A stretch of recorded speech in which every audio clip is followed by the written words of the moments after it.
All right, everybody, welcome back to the showcast.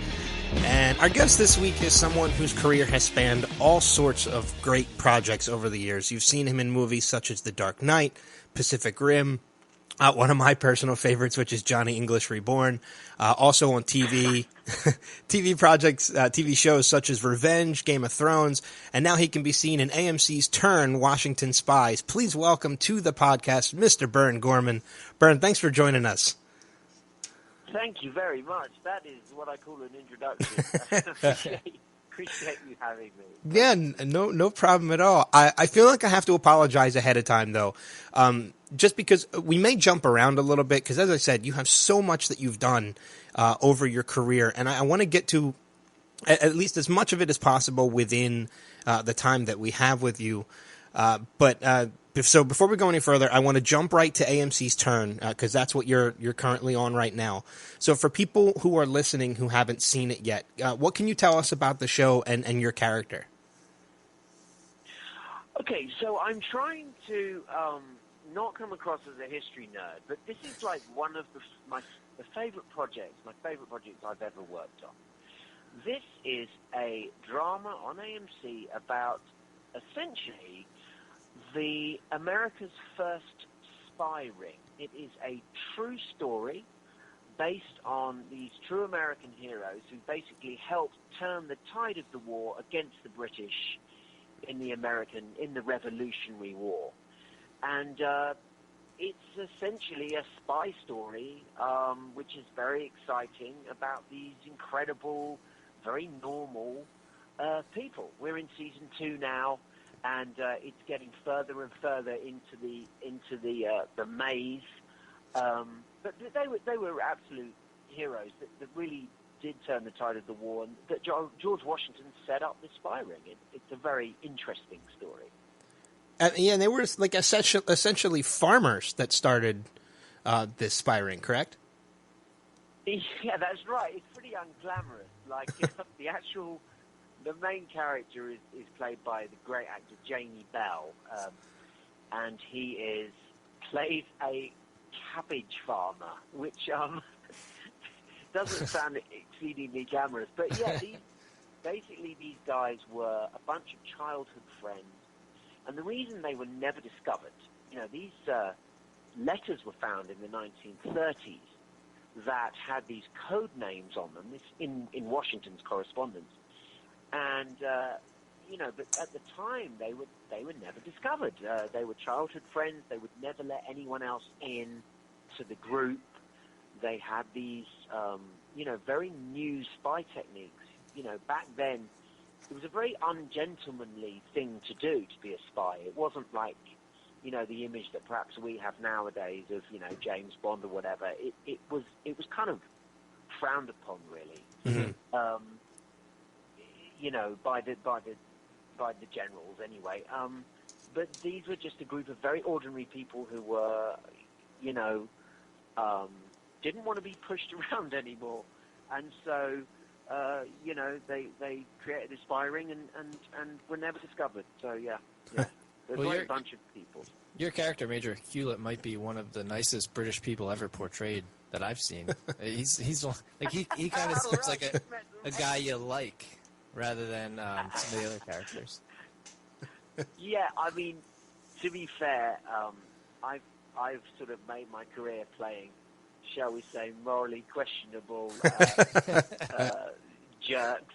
And to be honest, it was one of the things that really attracted me about this project, is that they were very keen to show how it wasn't kind of black and white, Americans versus British. It was kind of friend against friend and family against family. Right. A lot of people living in America were loyal to the crown and didn't want to be separate. They didn't want to be independent.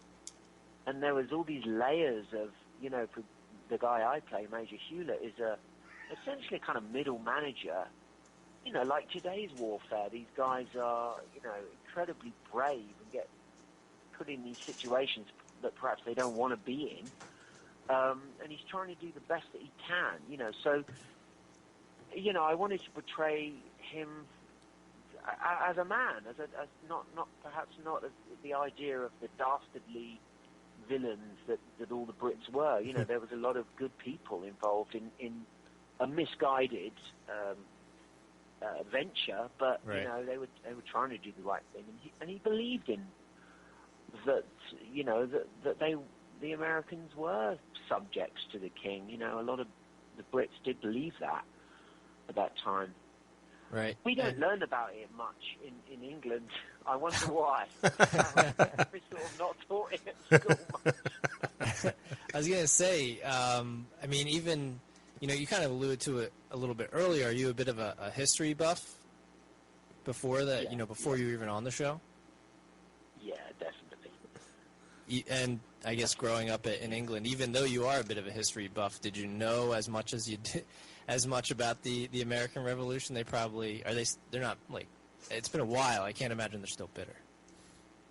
Well, it's kind of weird. I was actually born in Los Angeles. Right. I am actually an American, but I was brought up in London. So I'm sort of, there's lots of people on the show, Americans playing Brits and Aussies playing Irish and Irish playing, you know. We don't really learn about the American Revolution too much at school. It's kind of like glossed over. Because we lost, I mean, let's be honest. You know, so, but you know what I love about? I love the idea and the purity of the idea of creating a nation where everyone has the right to be free from religion, free from, you know, kings and queens. It's a beautiful ideal, you know, and I've got so much love and respect for those founding fathers of this great country, for their idealism and their heroism. You know, I mean, they were insurgents. Yeah. A lot of them. Yeah, and I mean, and it was instant death. You know, you were caught. It was instant death. So I just think they were true heroes. You know, it's crazy too, because I mean, something like what happened then would have never happened, at least not the same way that it would today with the way technology is and everything. Like, it's crazy that, you know, they're sneaking notes in little wooden ships and things of that nature, where now you could send somebody like a private message on Facebook or Twitter or something, and like, it's completely different. It totally is. And we discovered through doing the series that there was no, you know, like invisible ink. Yeah. You know, we get it in joke shops now, but back then it was a huge deal when Washington introduced this invisible ink to the spies. They used it, and it was a big deal. They were creating spycraft as they were going along. There wasn't a kind of manifesto of, you know, this is how you do whatever. It was all kind of making it up, and like I say, you know, if you got caught, you'd be hung the next day. Yeah. No two ways about it. That's crazy. You get caught behind enemy lines. That was just the deal, you know. So they're kind of creating as they go along. In the future episodes, I don't think I'd spoil it by saying you start to see incredibly, you know, well, there's this thing called the Turtle, which was basically the world's first submersible, which was used to, you know, go into the harbour and plant bombs against the hulls. You know, this was like incredibly ingenious, you know, engineering that came about. And, for the 1700s. During this war, there were so many techniques and weapons made, and, you know, it was a very exciting time in terms of spycraft, you know. Yeah, and I think AMC has another hit on their hands with this one. I mean, and up until maybe 2007 or 2008, nobody probably really even thought twice about AMC having an original series. I mean, you know, Mad Men came out in 2007. We talked to a gentleman, Christopher Plaha, last week, who was on a few episodes of it, and he said, you know, when he he auditioned for Don Draper when the show first came out, nobody thought, you know, anything of it. They're like, oh, it's just, you know, AMC. Nobody thought or knew it was going to be the hit that it was. And with Breaking Bad in 2008, Walking Dead starting in 2010. I mean, do you think you would have even auditioned for any show, let alone, a historical show on AMC maybe even 10 years ago. Yeah. It's crazy, right? Yeah, I mean, they've come a really long way. I think what they have, in my very small experience with them, I mean, I've genuinely had the best, they have a commitment to quality, which I think, I can't speak about many other networks, because I've worked on a few, but they have a commitment, and it feels like, with something like Mad Men, if you looked at, and Breaking Bad, if you looked at the ratings for the first few series, if you'd just taken it from that, you'd kind of think, well, there's enough people watching it, but it certainly isn't this kind of zeitgeisty thing that Breaking Bad and Mad Men became. Right. And the ambition on Turn is something that I really credit AMC for, pursuing. With a costume drama, especially historical costume drama, you have to go big or go home. You can't, specifically with things like the costumes and whatever, you can't just do a half-assed, half-assed effort. You have to commit, and that means budget, and it also means saying that it's a high-risk strategy. It'd be so much simpler to film something in offices with people wearing suits. It's much cheaper. Turn is a massive undertaking. Just from the livestock alone in a scene, you've got sheep and cows and horses, and us as the viewer don't, you kind of don't think about it, but just the effort alone to make the scene, authentic is huge, and I've got much respect for them for that commitment, because that's what ultimately makes these series that stand the test of time, I believe, anyway. And then they have something like The Walking Dead, which, I mean, on paper you could sort of think, okay, it was Frank Darabont at the first, and it had, obviously it was a massive comic book anyway, but it's just become a complete phenomenon. I mean, who would have thought that you'd still be able to get the 14, 15 million viewers, Yeah. Crazy. On the same note as Walking Dead, and switching gears to, obviously a little bit more fantasy, like Walking Dead is, another show that you were on in the past that I was a fan of, so I'm probably going to geek out a little bit here, is you were in the first 2 seasons of Torchwood on BBC. And I know you had mentioned earlier you were born in the U.S., but you grew up in the U.K. So I got to ask, just because you grew up in the U.K., were you a Doctor Who fan growing up? Yes, I was.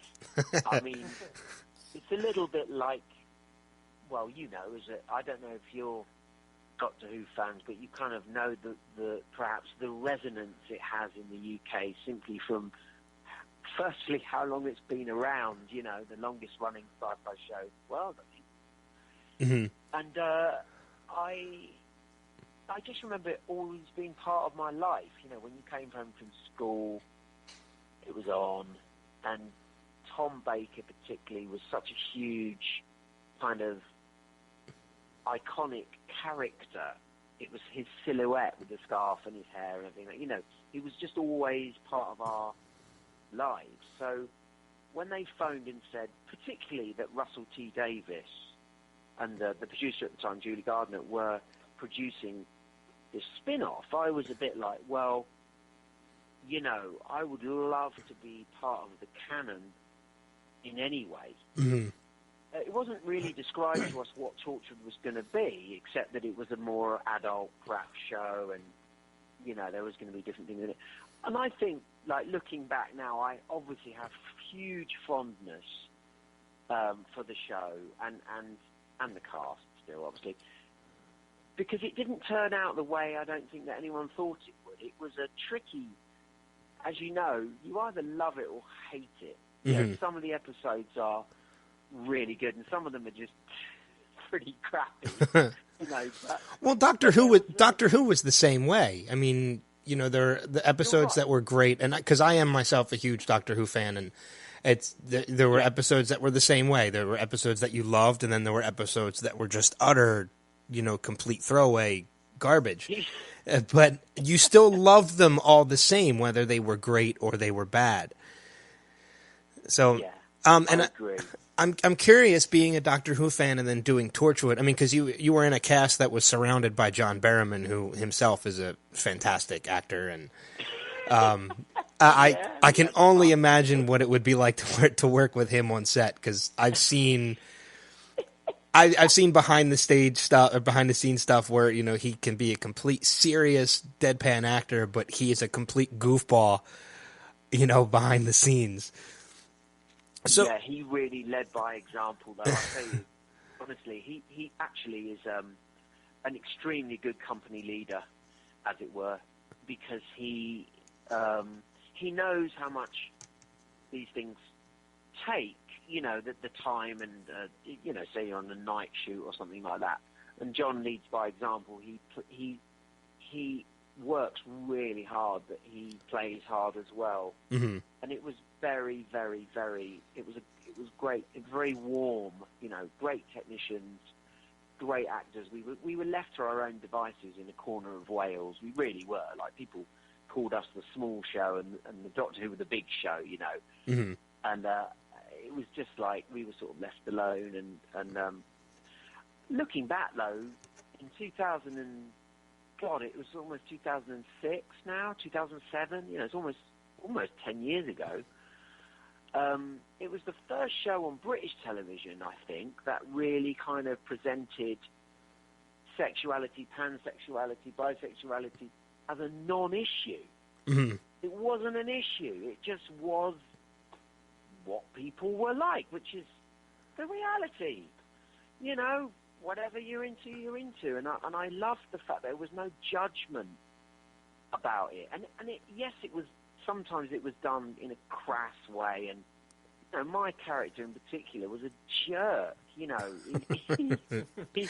was he was a spiky, quite unlikable character. But I always feel as an actor, it's not my job to make my characters likable. It's my job to make them human and to show the grey areas, and I want to elicit a strong reaction from the audience. And if that's hate or dislike, then at least it's something. It's memorable. Yeah. It's not a kind of bland, vanilla, presentation. So I loved doing Tortured. It was a wonderful, wonderful time, and I don't think anything will be made like that again. With the sort of chaos around it. Yeah. It was. I've got very fond memories in it. Yeah. And also, go ahead. Sorry to go on. It attracts a certain type of people. When somebody comes up to me and says, "Oh, I love Tortured," I know that they're going to be good fun. You can have a good time down the pub with them. But you mentioned the fact that your character was a jerk, and I think it's fitting that the fact that because your character was a jerk, your character died twice throughout the course of the show.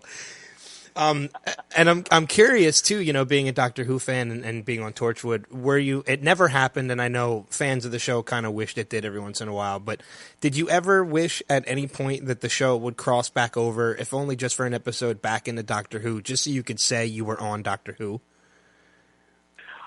Oh, do you know what?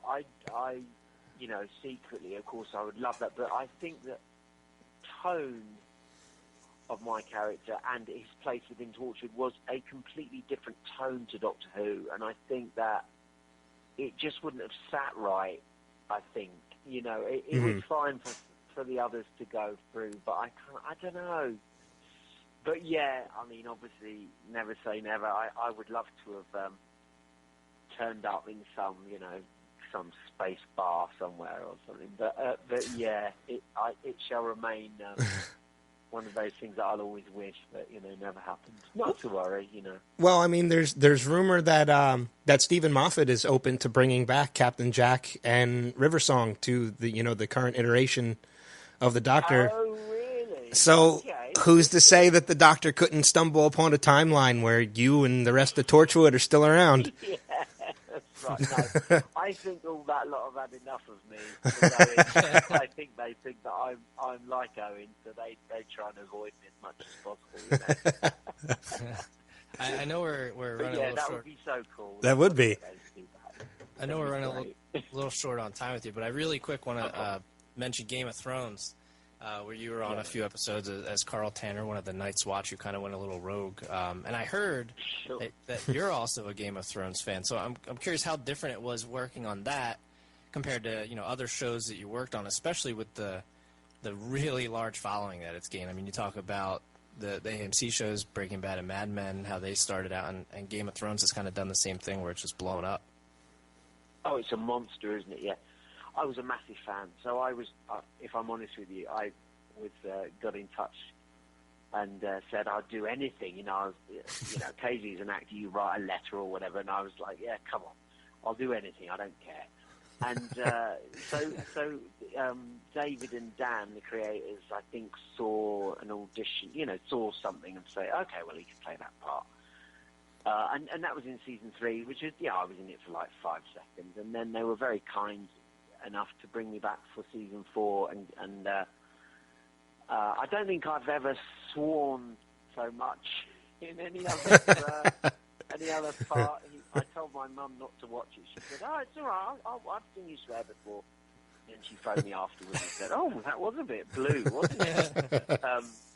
So yeah, but I was such a massive fan. It was a dream come true, actually, and a really good bunch of people as well. It seems like I'm saying that about everything, but obviously they had this huge undertaking in 5 different countries across the world, and they remained just absolutely fantastic people, very hardworking, but incredibly, a good bunch. It was a dream come true. It really was. Yeah. Yeah, I have to say, your story arc was great in season 4, and it was a little nerving too, because your character, I mean, I didn't know what the hell was going to happen.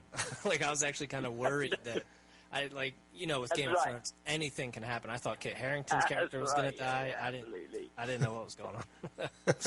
Yeah, they like to keep us on our toes, don't they? Definitely. Yeah. You never know who's going to be next. Yeah.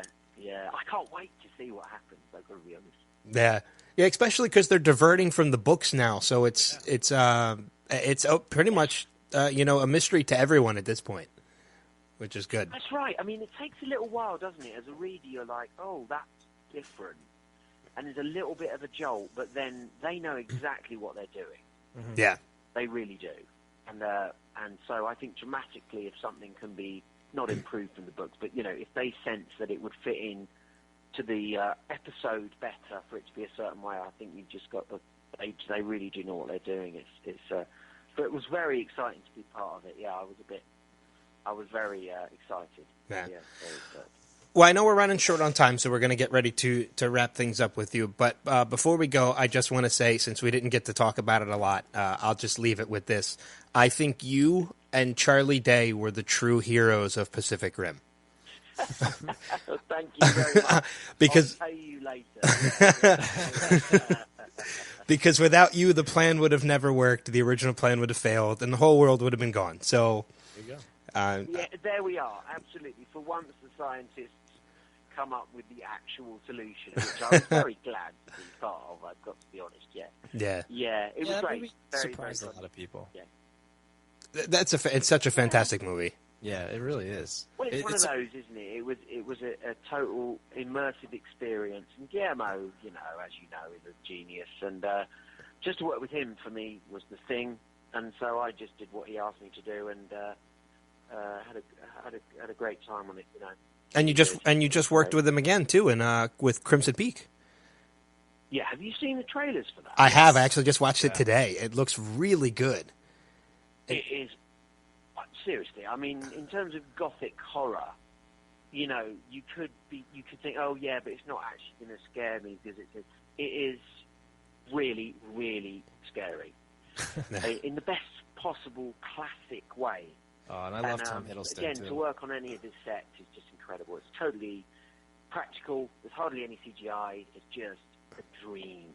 Yeah, Guillermo just has such an eye for the visuals, and it's fantastic. It's so lavish, and you can watch it so many times because there's always new detail in there. You know? Yeah. Just Yeah, amazing. we'll have to have you back on in October when it comes out. Yeah, man, absolutely. I'll hold you to that. Hey, Great yep. talking to you. I appreciate it. All for it. So we're going to wrap things up with you now. The finale is just a couple weeks away for Turn Washington Spies. It airs Monday nights on AMC at 10/9 Central. Burn, thank you so much for joining us tonight. This was great. It was a total pleasure, Jen. Real pleasure. We're going to send people to follow you on Twitter, at Burn Gorman on Twitter, and you're also on Instagram at Burn Gorman 1. So with that being said, we're going to wrap things up, and we'll be back in just a few. Hang tight.